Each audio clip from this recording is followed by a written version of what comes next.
Have you ever heard of a king who had everything a man could possibly want: power, riches, fame, and even the very gift of divine wisdom, yet still managed to destroy himself? It almost sounds impossible, doesn't it? How could the wisest man alive make the worst mistakes imaginable? But that is exactly the story we're about to step into. This is not just any king. This is Solomon, son of David, heir of Israel, the one whose name was once spoken with awe from Jerusalem to the ends of the earth. His reign was a golden age, filled with wealth, peace, and a temple so magnificent that people traveled from across continents just to see it. His words filled books that still shape the wisdom of nations. His throne was unmatched, his brilliance legendary. If there was ever a man born to be remembered as the greatest ruler in history, it was him. And yet, the very same man who prayed for a discerning heart, who judged with wisdom that left entire crowds trembling in awe, would one day bow his knees, not to the God who gave him everything, but to the false gods of his wives. The wisest king became the most broken. The one who was destined for glory ended up sowing the seeds of Israel's downfall. So tonight, I'm not just going to tell you about Solomon. I'm going to take you into his palace, into the dazzling courts filled with gold and incense, into the silence of the night where God himself appeared in a dream, and then into the shadows where whispers of idols and seduction pulled down a man who once stood so high. As you listen, I want you to ask yourself, if Solomon, with all his wisdom, wealth, and favor, could fall, what about us? What about you? This isn't just a story from thousands of years ago. It's a warning. It's a mirror. And it might be the very story that speaks into your life today. Every great story has a beginning, and Solomon's begins in shadows. Not the kind of beginning you'd expect for a king chosen by God. Not the birth of a hero wrapped in glory, but one marked by scandal, lust, and blood. Picture this: King David, the mighty warrior who slew Goliath, the shepherd boy who became Israel's champion, a man after God's own heart. Yet even the greatest heroes stumble. One night, David saw a woman, Bathsheba. Her beauty was undeniable. Desire took hold, and desire turned into sin. Bathsheba was another man's wife, the wife of Uriah, a loyal soldier fighting on the front lines for the very king who would betray him. Do you feel the weight of that? A king who should have defended his people instead orchestrated the death of one of his bravest men. Uriah was sent into battle, abandoned by his comrades on David's command, and left to die. And he did. Now imagine the silence that followed. The whispers in the palace. The shame lingering in David's heart. Do you think he slept well that night? Do you think Bathsheba's tears could be washed away with gold or a crown? But God was watching. The eyes of the Lord are not blind, Scripture tells us, and judgment came swiftly. The child born from David and Bathsheba's sin did not survive. The death of that first son was a wound that could not be hidden, a divine reminder that sin always carries a price. And yet, here is where the story turns. Because God is not only a God of justice, he is also a God of mercy. From that place of grief, forgiveness bloomed. Out of ashes, life returned. Bathsheba conceived again, and this time, the child lived. His name was Solomon. His name meant peace.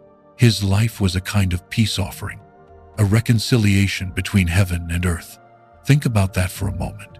The very boy who would one day be known for wisdom, for building the great temple of the Lord, entered the world not on a throne of gold, but in the aftermath of adultery, betrayal, and judgment.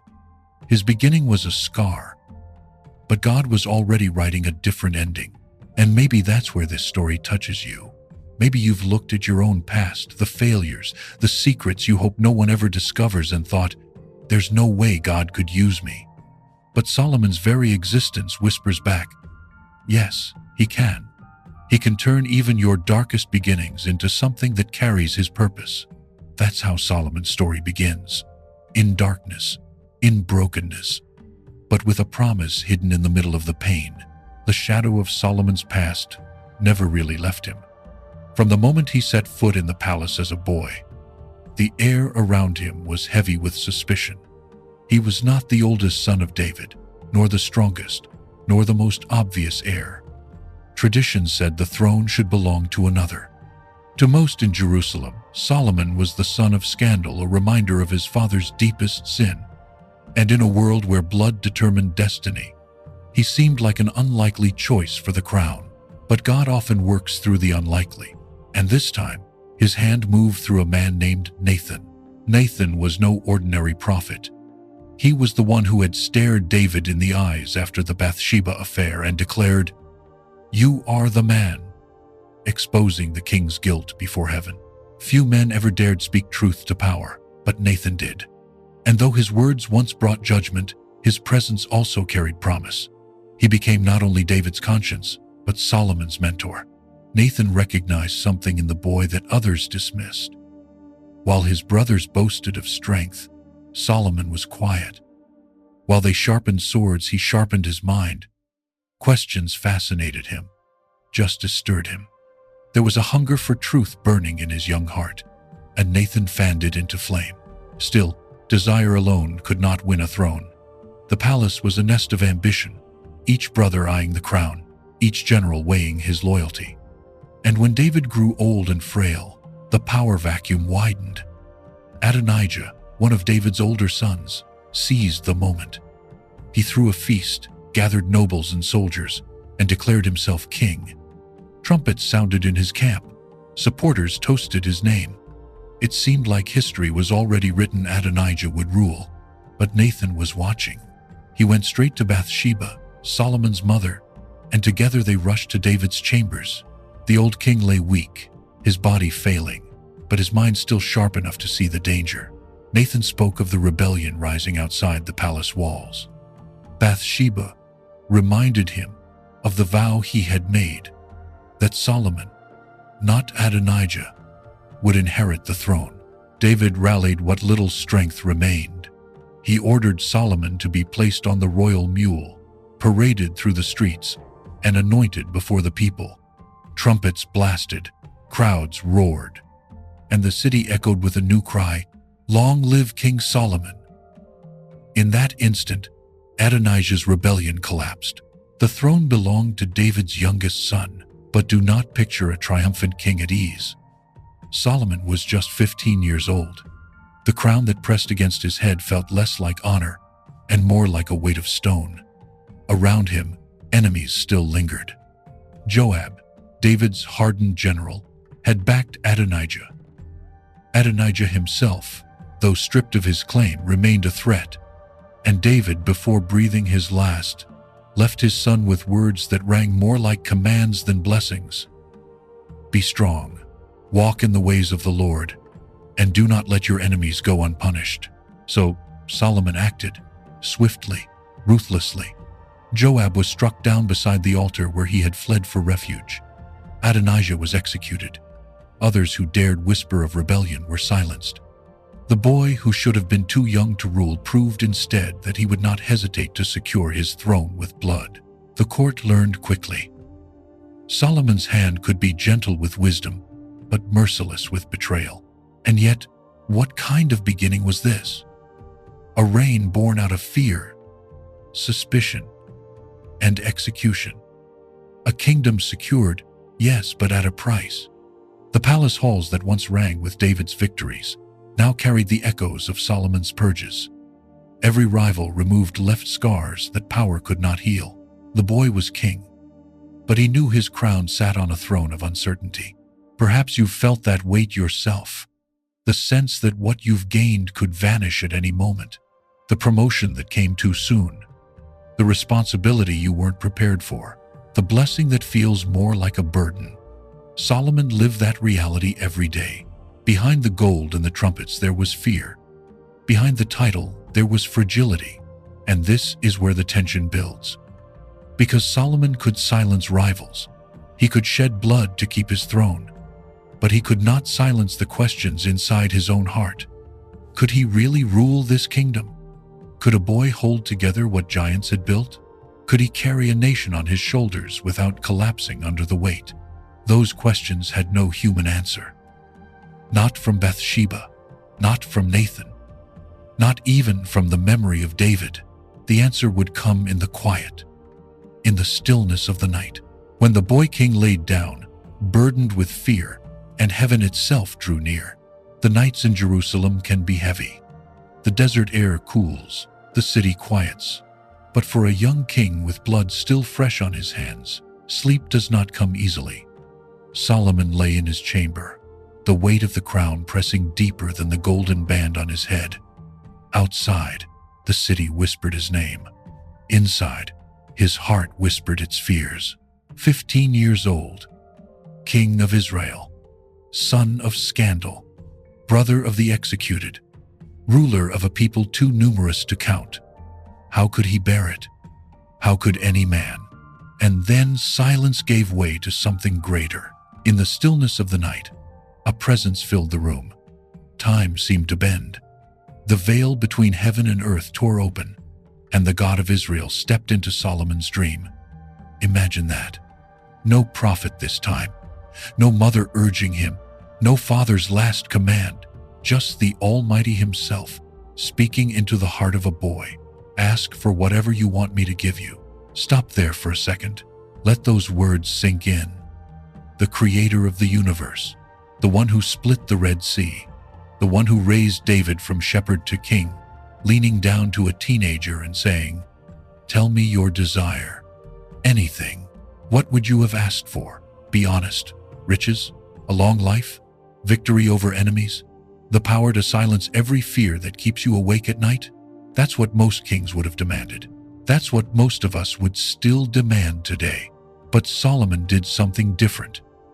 With humility that seems almost impossible for his age, he whispered back, "You have shown great kindness to my father David. Now, give your servant a discerning heart to govern your people, and to distinguish between right and wrong. For who is able to govern this great people of yours?" Did you hear that? Not gold, not power, not revenge. He asked for wisdom, for discernment, for the ability to serve well. And heaven was moved. God replied, "Since you have asked for this, and not for long life or wealth, nor for the death of your enemies, but for discernment in administering justice, I will give you what you ask. I will give you a wise and discerning heart, so that there has never been anyone like you, nor will there ever be. And I will also give you what you did not ask, for riches and honor, so that in your lifetime you will have no equal among kings." In one night, Solomon's destiny shifted. He awoke not just a king by blood, but a king by divine appointment. The gift of wisdom rested on him like a mantle, glowing brighter than gold, sharper than any sword. And soon, the world would see it. Because wisdom is not proven in dreams, it is proven in judgment. And the day would come when two women stood before Solomon, both claiming to be the mother of the same child. The court watched in silence as the boy king sat on his throne, the weight of heaven's gift upon him. His command shocked the room. "Bring me a sword. Cut the child in two. Give half to one and half to the other." Gasps, whispers, horror. But in that moment, the true mother revealed herself not with clever words, but with the cry of her heart. "No, give her the child. Do not kill him." And Solomon knew, give the living child to her. She is his mother. The judgment rang like thunder through Israel. The boy king had spoken, and the wisdom of God was alive in him. From that day forward, nations would hear of Solomon. They would come from every corner of the earth to test his mind, to marvel at his insight. And Israel knew their young king was no ordinary ruler. But here's the tension. Wisdom is a gift, yes, but it is also a responsibility. And a gift left unchecked can become a curse. For now, the story shines. A dream, a prayer, a gift from heaven. But the question lingers, even now as you listen. What would you have asked for? And if God gave it to you, could you carry it without letting it carry you away? It didn't take long for Solomon's gift to be tested. A king's wisdom is not measured by lofty dreams, but by the judgments that change lives. And one day, a case came before him that would define his reign. Two women stood trembling in his court, both poor, both desperate, and both clutching the same claim: "This child is mine." Imagine the scene. The throne room was packed. Guards stood at the edges, their spears gleaming in the sunlight that poured through the high windows. Advisors leaned in, curious. Citizens crowded at the doors, whispering and craning their necks to see. And in the center, two women, faces streaked with tears, voices cracking with grief. Each told her story. Each insisted she was the mother. The child, still innocent, gurgled softly, unaware that his very life hung in the balance. How do you solve such a case? No witnesses, no written records, no blood tests, no DNA, no proof. Just two broken women, one living baby, and a truth hidden deep in a mother's heart. The room grew still. All eyes turned to the young king on the throne. Would he falter? Would he guess? Would he lean on politics or pity? Instead, Solomon did something no one expected. With a gaze sharp as steel and a voice that echoed across the chamber, he commanded, "Bring me a sword. Cut the child in two. Give half to one and half to the other." Gasps filled the hall. Whispers surged like a wave. The attendants froze, unsure if the king was serious. Could this be the justice of Israel's anointed ruler, death as a solution? But then it happened. The first woman's cry shattered the silence. Her voice tore through the court, trembling with a love stronger than her own life. "No, my lord, give her the child. Do not kill him."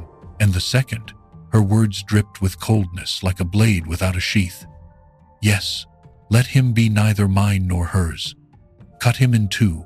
The test was complete. Solomon had not sought blood, he had sought truth. And in that moment, it revealed itself. He rose, his judgment clear. "Give the child to the first woman. Do not kill him. She is the mother." Relief washed through the court. Murmurs turned to awe. The baby's life was spared. Justice was served. And the wisdom of God had spoken through the young king. That day, word spread like fire across the kingdom. From the villages of Judah to the borders of Egypt, people repeated the story. Our king has the wisdom of God. He sees what no man can see. And the nations began to listen. From distant lands, rulers and merchants, philosophers and queens would come to test him, to marvel at the clarity of his mind and the depth of his discernment. But don't miss the deeper truth here. Solomon did not discover the real mother by logic alone. He uncovered her by understanding the nature of love. The true mother would rather lose her child than see him harmed. Wisdom is not just intelligence, it is compassion sharpened by truth. And maybe that's the question for us. When faced with decisions, do we choose what is clever, what is easy, what benefits us? Or do we choose what protects life, what honors love, what reflects the heart of God? Solomon's fame began here, in a judgment that cut deeper than any sword. He was no longer just David's son, no longer just a boy with a crown. He was a king whose words carried the weight of heaven. But if wisdom could lift him to such heights, what would happen when desire began to pull him down? The wisdom of Solomon did not remain confined to words or judgments. It was carved into stone, hammered into gold, and lifted high in cedar beams that touched the sky. His reign was not only known for insight, it was known for monuments that changed the very skyline of Jerusalem. The people had waited generations for it. From the days of Moses, Israel had carried the presence of God in a tent, a tabernacle that wandered through the wilderness. But David, Solomon's father, had dreamed of something greater, a house for the Lord, a temple where heaven's glory would rest permanently among his people. David, however, had been a man of war. His hands were stained with blood, and the honor was not given to him. The promise was clear. Your son will build the temple for my name. Now the promise stood before Solomon like an open blueprint. But there was a problem. Israel did not have the resources. Gold, cedar, craftsmen, they were scarce. Solomon knew he would need more than vision. He would need alliances. And so he reached out to Hiram, the king of Tyre, whose fleets ruled the sea and whose cedars of Lebanon were unmatched in the ancient world. Their pact was legendary. Hiram supplied cedar wood, cypress, and skilled artisans. Solomon provided wheat, oil, and vast amounts of goods in exchange. Together they forged not only trade, but friendship. And with this partnership, the greatest construction project Israel had ever seen began. Picture the scene: tens of thousands of workers, stonecutters, and carpenters laboring day and night. Great blocks of stone, quarried and shaped with precision, were hauled into place. Beams of cedar, fragrant and strong, were lifted high, and over it all, artisans covered the walls with pure gold, until the temple shimmered like fire when the sun struck its surface. The Bible says the temple was 60 cubits long, 20 wide, and 30 high, a structure both massive and majestic. Inside, every detail mattered. Carvings of palm trees and flowers adorned the walls. Cherubim stretched out their wings over the inner sanctuary. The Ark of the Covenant, symbol of God's presence, was placed within the Holy of Holies, where only the high priest could enter once a year. When the temple was finally complete, Solomon led the dedication. Sacrifices filled the air with smoke. Trumpets sounded, and then heaven responded. A cloud of glory descended, filling the temple so thickly that the priests could not stand to minister. The people fell on their faces, awestruck. God's presence had come to dwell in the house built by Solomon. Can you imagine being there? To see the fire of heaven descend, to feel the earth tremble beneath the weight of divine presence. For Israel, it was a moment of triumph. A wandering nation now had a permanent home for their God. But Solomon's building did not stop with the temple. 13 years he spent raising his own palace, a structure of immense grandeur with spacious halls, towering columns, and courtyards lined with gardens. Walls of stone, ceilings of cedar, floors inlaid with precious materials. If the temple was built for God's glory, the palace was built to showcase Solomon's. And this is where the story begins to shift. The temple took 7 years. The palace took nearly twice as long. What does that tell us? That the king was beginning to pour more time, more energy, more desire into his own house than into the house of the Lord. It's easy to miss, but the seeds of pride were already being sown. The people marveled at the temple, yes, but they also whispered at the extravagance of their king's palace. Gold glittered on every table. Silver was considered worthless in his courts. The king's greatness was becoming inseparable from God's greatness. And in that blending, danger quietly stirred. Yet for now, all anyone could see was glory. The skyline of Jerusalem gleamed. The nation prospered. Foreign dignitaries came to admire, and Israel stood at its peak, with a temple that touched heaven and a palace that dominated earth. But here's the sobering truth. Monuments can rise while foundations crack. Walls can gleam with gold, even as hearts grow cold. Solomon had built a house for God, yes, but slowly, almost imperceptibly, he was beginning to build a kingdom for himself. Word travels fast when a king builds in gold. And Solomon's fame was not confined to Israel's borders. It leapt across deserts, sailed on trading ships, and echoed in the courts of foreign rulers. His wisdom became legend, his wealth unmatched, his kingdom a glittering jewel in the ancient world. Other monarchs heard the stories and shook their heads. Could it be true? A king who knew the secrets of judgment, who had built a temple where heaven itself descended, who sat on a throne of ivory, overlaid with pure gold. A king whose words were so profound that nations hungered just to hear him speak. And then came the Queen of Sheba, a ruler from a distant and wealthy kingdom, most likely in the lands of Arabia or Ethiopia, decided that rumors were not enough. She would see for herself. She gathered a caravan that shook the earth, camels loaded with spices, precious stones, and gold beyond counting. An entourage of attendants, soldiers, and servants stretched for miles. The sight of it entering Jerusalem must have stunned the people. When she entered Solomon's court, It was not just the wealth that caught her breath, it was the man himself. She came prepared with riddles, questions meant to test the limits of his wisdom. Perhaps she expected him to stumble, to falter, to reveal himself as nothing more than an overpraised king. But one by one, Solomon answered, not with hesitation, not with confusion, but with clarity and depth that surpassed even her imagination. And when the queen looked around at the temple that gleamed like the sun, the palace gardens overflowing with beauty, the servants clothed in splendor, the feasts that left no one hungry, she was undone. Her words still echo through history. What I heard in my own land about your wisdom and prosperity is true. But I did not believe it until I came and saw with my own eyes. Indeed, not even half was told me. Your wisdom and wealth far exceed the report I heard. It was the ultimate confirmation. Even foreign royalty bowed in admiration before Solomon. The nations had seen his greatness, and they marveled. Israel, once a small and wandering people, was now the envy of empires. But here's the danger. When the world praises you, it's easy to forget who gave you the gift in the first place. Solomon's wisdom was a gift from God, not born of his own brilliance. His wealth was a blessing of heaven, not the fruit of mere strategy. Yet the applause of nations has a way of drowning out the voice of God. Can you feel the tension building?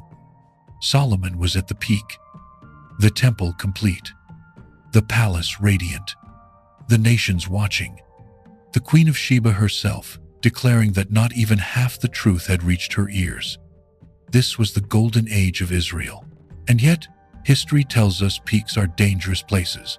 The higher the climb, the steeper the fall.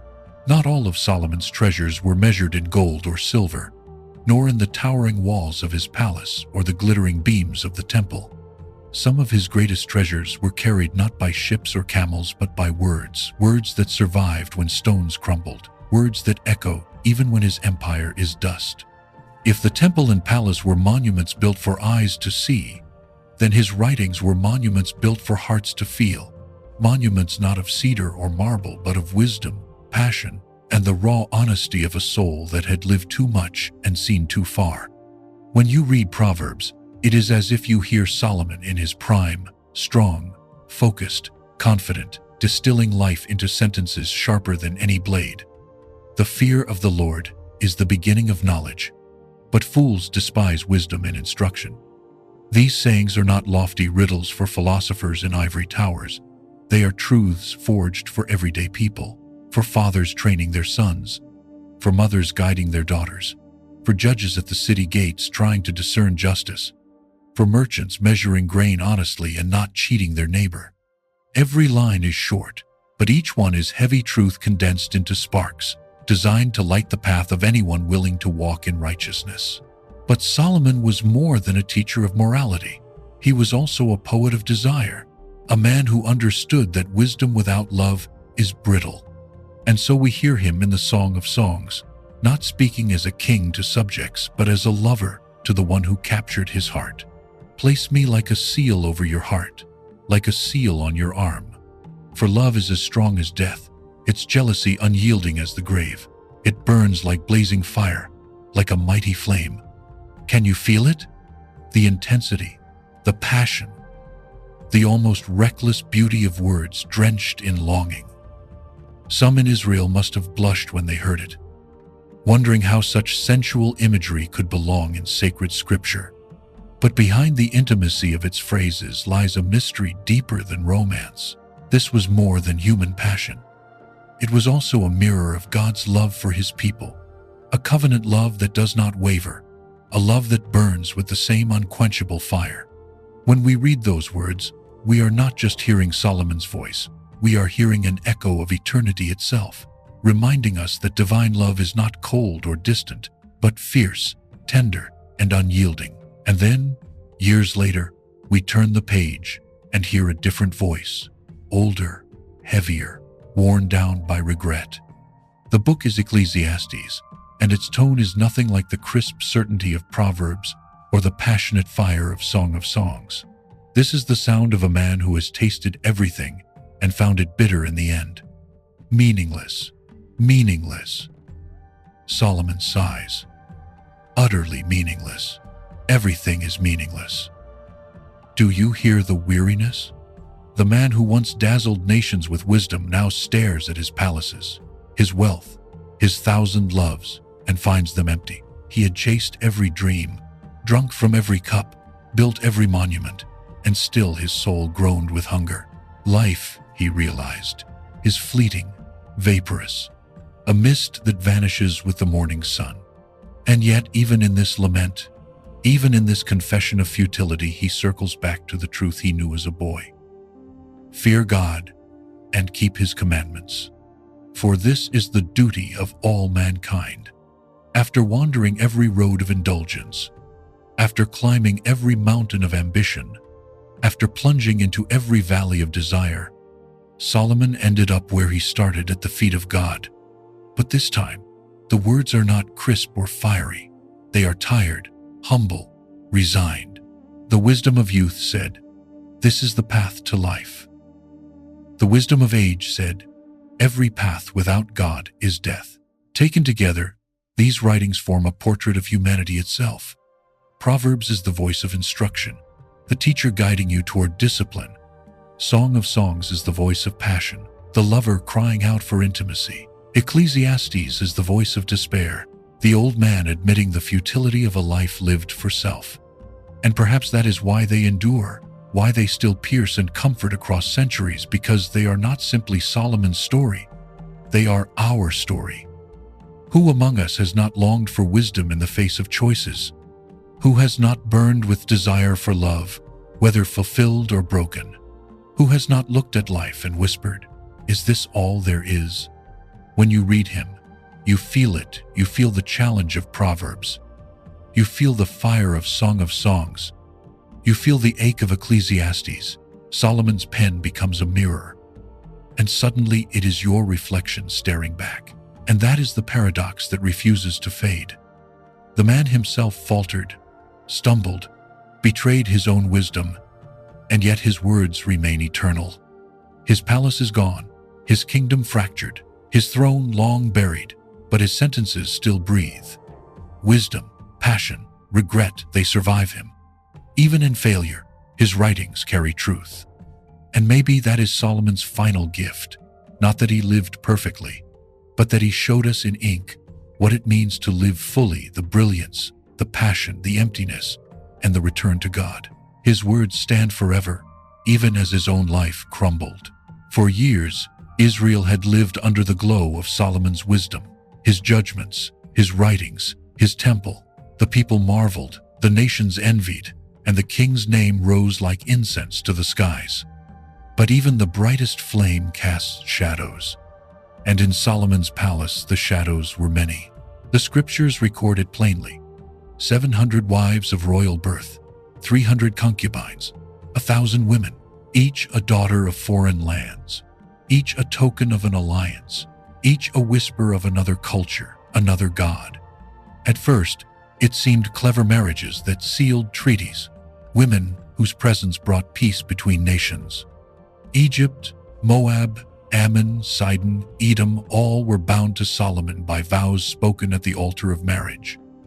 And to the watching world, it looked like genius. No empire dared to war against a man who was also family. But peace bought in the bedchamber is never true peace. What entered Solomon's palace was more than beauty. It was more than silk and perfume and laughter echoing in the halls. It was idols small at first, then many, then everywhere. Each woman carried her homeland in her heart, and with her homeland came her gods.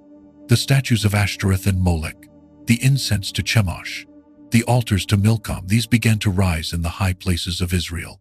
And Solomon, the man who had once built a temple of gold to the Lord of heaven, began to bow his knees before stone and wood. Can you feel the weight of that? The wisest king in history, lifting his hands not only to Yahweh, but also to gods who demanded child sacrifice, gods who embodied lust and violence, gods whose worship mocked the very commandments he had once taught. The palace, once a house of judgment and poetry, became a labyrinth of whispers and rivalries. 1,000 women, 1,000 jealousies, 1,000 competing devotions. Behind the laughter, there were schemes. Behind the silks, there were shadows. Behind the kisses, there were altars to foreign gods rising in the land chosen by the Almighty. And slowly, the brilliance of Solomon's wisdom dulled. The man who had judged between two women with divine clarity was now blinded by the desires of many. The man who had written of discipline, of self-control, of fearing the Lord, now lived in contradiction to every line of his own wisdom. Do you see the tragedy? A man who could rule a nation could not rule his own heart. God had warned him. Long ago, the Lord had spoken through Moses.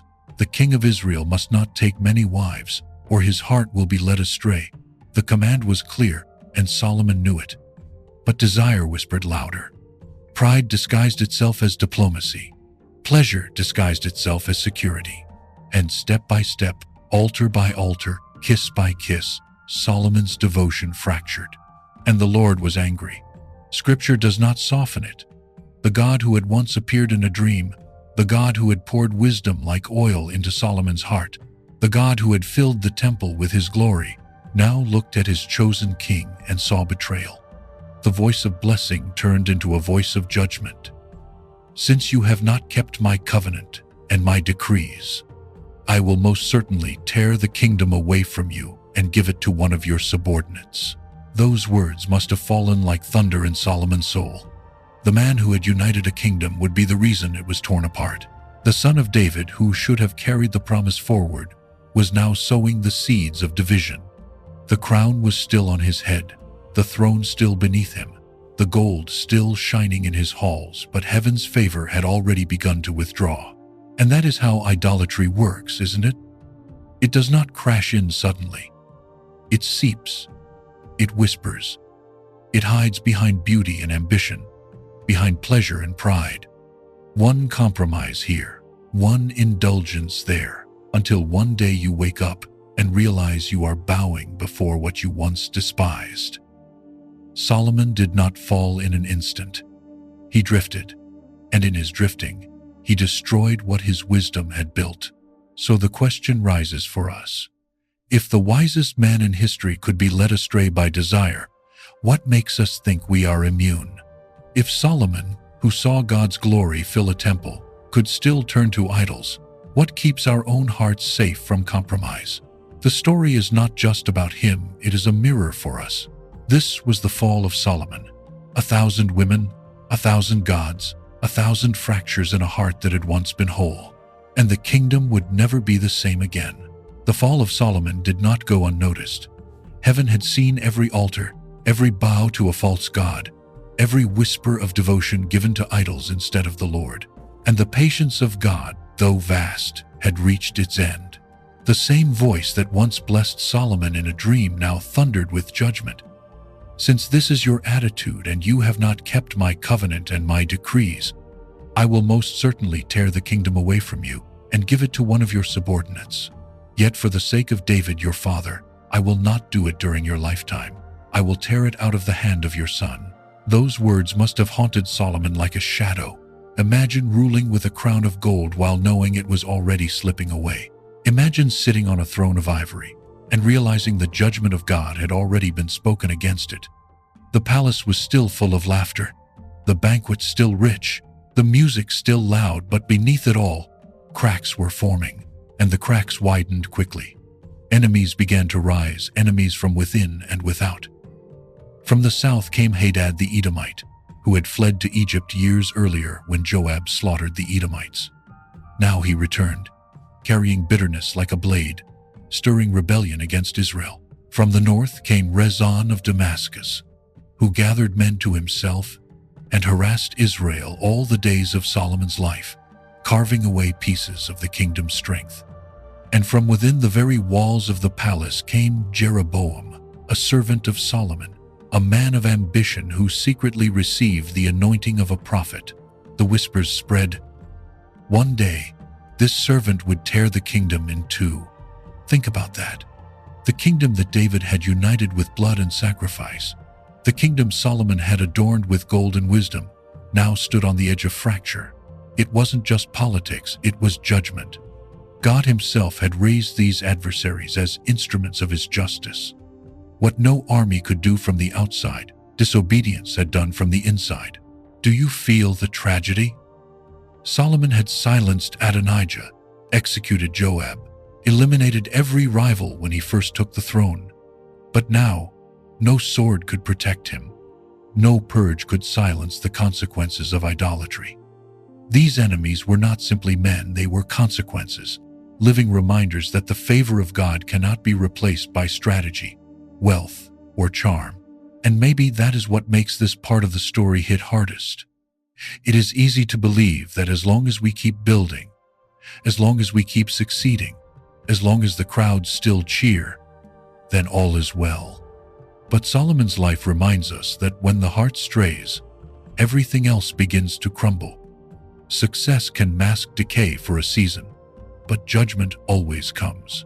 So, the great king who once commanded peace now lived surrounded by unrest.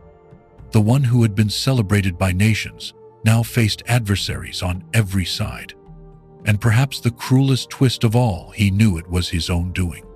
Every idol, every compromise, every choice to please his wives instead of honoring his God had led here. The unraveling had begun. This was no longer the golden age. This was the beginning of the end. The golden age of Solomon was over. The songs of celebration in Jerusalem had grown faint. The palace still stood, the temple still shone, but the king himself was no longer the man he once had been. His eyes, once sharp with vision, were weary. His heart, once full of fire, was heavy, and his soul, once lifted in devotion, was fractured, haunted by the echo of choices he could not undo. This is where Ecclesiastes was born, not from the lips of a young king, crowned with promise, but from the sighs of an old man who had tasted everything the world could offer and found it hollow. Listen to his words. Meaningless, meaningless, utterly meaningless. Everything is meaningless. These are not the words of a man who lacked riches. Solomon had more than any king before him. They are not the words of a man who lacked women. He had more than his heart could ever hold. They are not the words of a man who lacked power. Nations bowed to him. Armies obeyed him. Yet with trembling hands and a tired voice, he confessed it all was vanity, a chasing after the wind. Can you see him there? The wisest king, surrounded by gold, yet staring at it as if it were dust. The man who had built a temple where God's glory descended, now remembering how he himself had raised altars to foreign gods. The lover who once sang of passion in the Song of Songs, now too weary to believe in romance. The sage who wrote proverbs to guide the young, now whispering to the next generation that life itself slips away like smoke. And yet, even in this darkness, a thread of light remains. Solomon circles back to the truth he had always known. Now all has been heard. Here is the conclusion of the matter. Fear God and keep his commandments, for this is the duty of all mankind. Do you hear it? After wandering through indulgence, after drowning in pleasure, after climbing mountains of ambition and sinking into valleys of regret, Solomon returned to the same foundation he began with. Fear God. Obey him. Without that, everything is empty. With that, even the simplest breath has meaning. It is haunting, isn't it, that the man who wasted so much could still point us back to truth, that his final words written through the cracks of a broken heart could carry more weight than all his wealth. Ecclesiastes is not a book of defeat. It is a warning. It is the voice of a man who had everything and lost himself, crying out across centuries, "Don't make my mistake. Don't chase the wind. Anchor your soul in God before it's too late." So in the twilight of his life, Solomon the builder, the poet, the judge, the king was no longer a man of splendor. He was a man of reflection. His throne was still high, but his spirit was bowed low. And maybe that is where true wisdom lies, not in the power to command nations, but in the humility to admit that without God, all is vanity. The end came quietly, not with the clash of swords or the roar of rebellion, but with the fading breath of a king who had once commanded the world's attention. Solomon, the man who built a temple for the living God, the man who dazzled queens with his wisdom and merchants with his wealth, closed his eyes for the last time.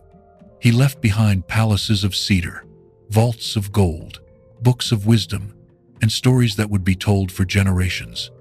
But he also left behind something far heavier, a kingdom cracked at its core. When word of his death spread through Jerusalem, the city mourned, but the mourning was mixed with unease. The crown passed to his son Rehoboam, but the strength that had once bound Israel together was already gone.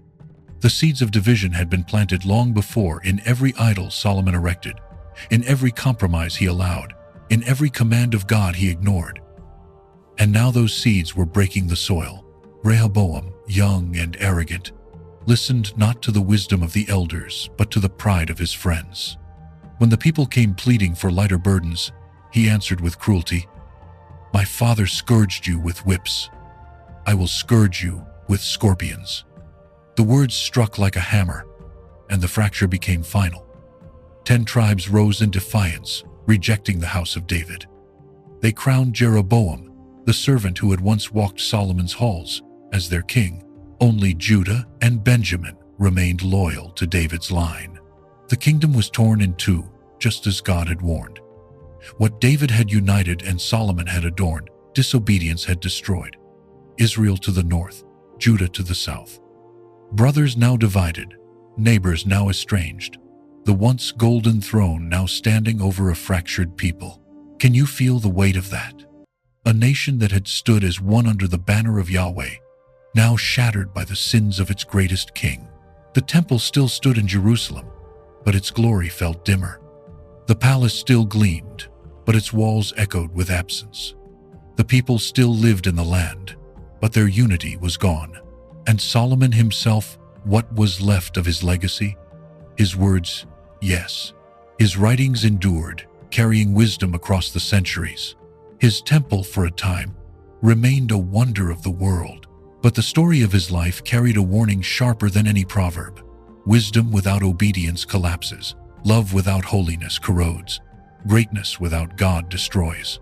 So the man who began as the wisest king ended as a cautionary tale. His death was not just the end of a life, it was the beginning of an unraveling. And perhaps that is why his story still matters. Because in his rise we see the heights of human potential. And in his fall we see the frailty of the human heart. The golden age had ended. The kingdom was broken. And the world would never forget the king who had everything, and yet lost the one thing that mattered most. Though Solomon's life ended in sorrow and his kingdom shattered, his story did not stop at the grave. In the centuries that followed, tales began to rise around his name, legends that painted him not only as a king of wisdom, but as a man who held powers beyond the natural world. The most famous of these was the story of Solomon's ring, a gift said to have been given by the archangel Michael himself, engraved with the seal of God. With it, Solomon was believed to command demons, bending them to his will, forcing them to labor in the construction of the temple, compelling them to carry stones, carve ornaments, and serve the God of Israel against their own dark nature. Whether fact or symbol, the legend reveals something about how people remembered him. Even in his frailty, they could not imagine his wisdom without mystery, his power without the touch of the supernatural. The ring became a symbol of authority over chaos, of divine sanction in human hands. But if the legend speaks of power, it also whispers irony. What good is it to command demons if you cannot command your own heart? What good is it to rule spirits if idols rule you? And this is where Solomon's life leaves us, standing at the crossroads of brilliance and brokenness. His writings remain Proverbs with its crisp guidance, Song of Songs with its passion, Ecclesiastes with its weary confession. His temple is remembered, a wonder of the ancient world, though long since reduced to rubble. His reign is recalled as Israel's golden age, a time of prosperity never matched again. But alongside these triumphs lingers the shadow of his failure. A kingdom divided, a legacy fractured, a story that ends in warning rather than glory. Yet perhaps that is why his story endures. If Solomon had been flawless, his tale would inspire admiration but little connection. Instead, His life is human, painfully human. He was brilliant and foolish, faithful and faithless, disciplined and indulgent, a man who touched heaven, yet fell to earth. In him we see both what we long for and what we fear, the heights of potential, the depths of collapse. His rise inspires us, his fall convicts us. So what do we take away? The message is not simply that wisdom matters, or that love is beautiful, or that wealth is fleeting, though all of that is true. The message is that no gift, no success, no brilliance can replace obedience to God. Wisdom without faith becomes pride. Love without holiness becomes lust. Wealth without devotion becomes idolatry. The very things meant to bless us can undo us if we forget the one who gave them. When you stand at Solomon's grave, you do not only see the ruins of a man, you see a mirror. His story asks us questions we cannot escape. What altars are rising in your own heart? What desires are pulling you away from the God who blessed you? Will you chase the wind until your final breath, or will you return, like Solomon did at the end, to the truth he could not escape? Fear God and keep his commandments, for this is the duty of all mankind. The life of Solomon is a paradox, a crown of wisdom turned to ashes by disobedience, a kingdom once united now torn apart, a man who had everything and yet lost the only thing that mattered. And perhaps that is why his voice still echoes through time. It calls us not to envy his glory, but to heed his warning. To live wisely is not enough. To love deeply is not enough. To build greatly is not enough. Only to walk humbly with God is enough. Now I want to hear from you. Which part of Solomon's story hit you the hardest today? Was it his humble prayer for wisdom, his breathtaking achievements, or his heartbreaking fall into idolatry? Drop your thoughts in the comments below. Your words might be the encouragement someone else desperately needs. And if this story challenged you, if it made you pause and think about your own path, don't just keep it to yourself. Hit the like button so more people can see it. Share it with a friend who might be drifting, someone who needs a wake-up call before it's too late.